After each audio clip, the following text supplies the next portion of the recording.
Bonjour à vous, on se retrouve pour l'introduction aux lois de probabilité qu'on appelle les lois normales.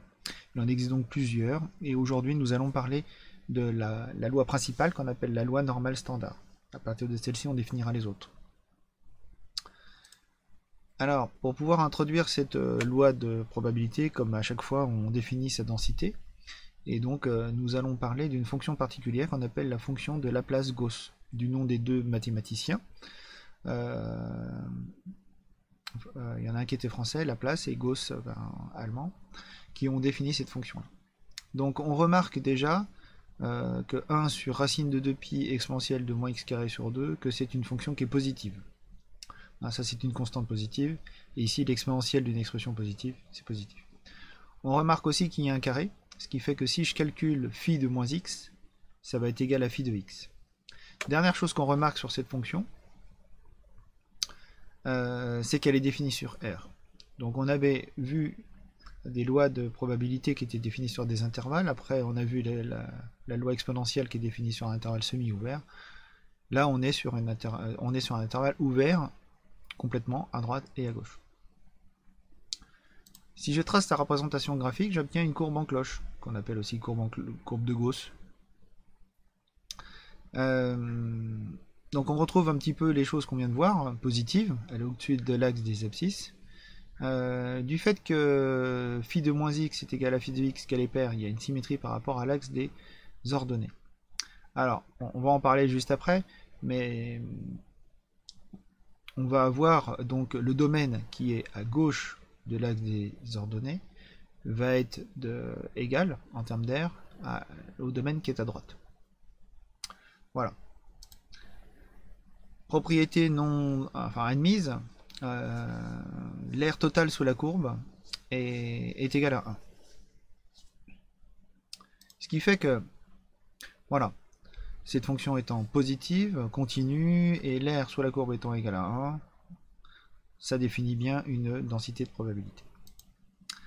Alors, je reviens sur un point important, qui fait que cette propriété-là, elle est admise, c'est qu'il n'existe pas de primitive.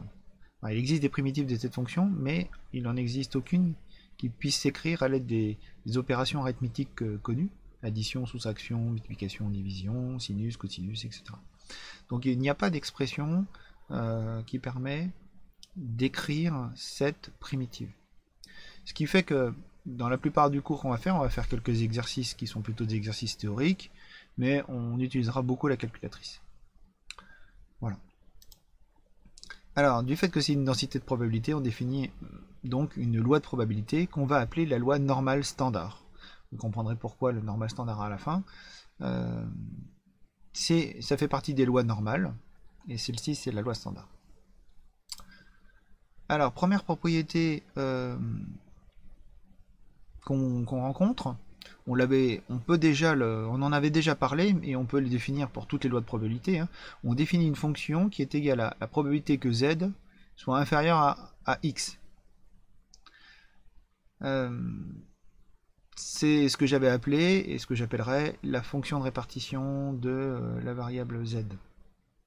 Alors, d'un point de vue graphique, qu'est-ce que ça représente?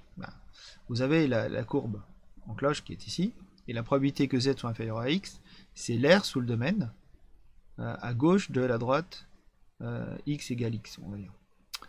Pas très bien choisi, mais bon, x égale a. Du coup, c'est l'air qui se trouve là, hachuré, ou colorié.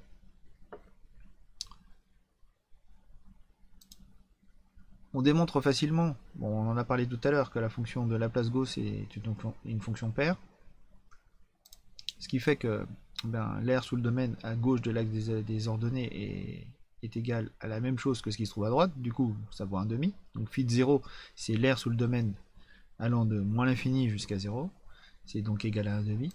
Et donc, une autre façon de présenter la fonction phi, c'est de dire que c'est une primitive de cette densité, prenant la valeur 1,5 en 0. Bon, c'est juste des remarques. Alors, ça, j'ai pris ça dans votre livre. Si z est une loi de probabilité qui suit une loi normale standard, on va avoir que p de z compris entre a et b, c'est phi de b moins phi de a. Bon, on l'avait déjà vu, c'est pas spécifique à la loi normale standard, toutes les variables de toutes les variables qui suivent des lois de densité vérifient cette propriété. Mais là, graphiquement, on peut assez facilement le démontrer, en tout cas le justifier. C'est-à-dire que normalement, la probabilité que Z soit compris entre A et B, c'est l'aire qui se trouve ici, entre A et B. Donc une façon de le voir, c'est l'aire complète de moins l'infini jusqu'à B, moins l'aire complète de moins l'infini jusqu'à A. Je retire donc cette partie-là à ce qui était ici. Il reste donc que ce qui se trouve au centre. Voilà. Encore une fois, hein, on n'a pas de primitive, primitive à notre disposition, donc à notre niveau, on ne peut pas démontrer ces propriétés. À part en utilisant des propriétés de symétrie. Bon, on pourrait le faire en utilisant phi de 0 égale 1,5, mais bon. Une propriété concernant cette fonction de répartition, ici, c'est que phi de moins x est égal à 1 moins phi de x. Alors pourquoi? Parce que phi de moins x, c'est la probabilité que z soit plus petit que moins x. Or, symétrie par rapport à l'axe des ordonnées, on peut démontrer que la probabilité que z soit plus petit que moins x soit égale à la probabilité que z soit supérieure à x. Ça, c'est la symétrie qui fait ça, au niveau de la courbe. Et on avait déjà vu que la probabilité que z soit plus petit que x, c'est 1 moins p de z inférieur à x. Voilà qui démontre, qui justifie cette propriété qu'on utilisera par la suite. Alors quelques valeurs remarquables, bon vous n'allez pas les retenir par cœur puisque il n'y aura pas d'interrogation sur ce sujet-là, mais bon, retenez quand même que phi de 1,96 c'est environ 0,975. C'est une valeur qu'on verra dans la suite. Donc ça c'est les intervalles qu'on est censé connaître, notamment le z inférieur, compris entre moins 1 et 1, surtout celui-là et un petit peu celui-là. Z compris entre moins 2 et 2. Et normalement, au bac, vous auriez dû avoir des exercices, enfin il est possible d'avoir des exercices où on vous donne cette probabilité-là et on fait un appel de pied à ces formules. Bon, ça n'a, de mon point de vue, aucun intérêt de retenir ces valeurs-là par cœur, puisque la calculatrice vous les redonne, mais bon, quand on les connaît, on y pense plus facilement. Enfin, dernière chose, dernière partie du cours, l'espérance et la variance. Alors, l'espérance de la loi normale standard, elle est nulle, et sa variance est égale à 1. Voilà, c'est pourquoi cette loi normale standard, ou centrée réduite aussi, aussi appelée centrée réduite, on va l'écrire n comme normale, 0, 1, qui vont être les deux paramètres de ces lois normales. Voilà, donc celle-ci est un cas particulier des lois normales que nous verrons dans le prochain cours, avec espérance 0 et variance 1. Voilà, je vous laisse, à bientôt.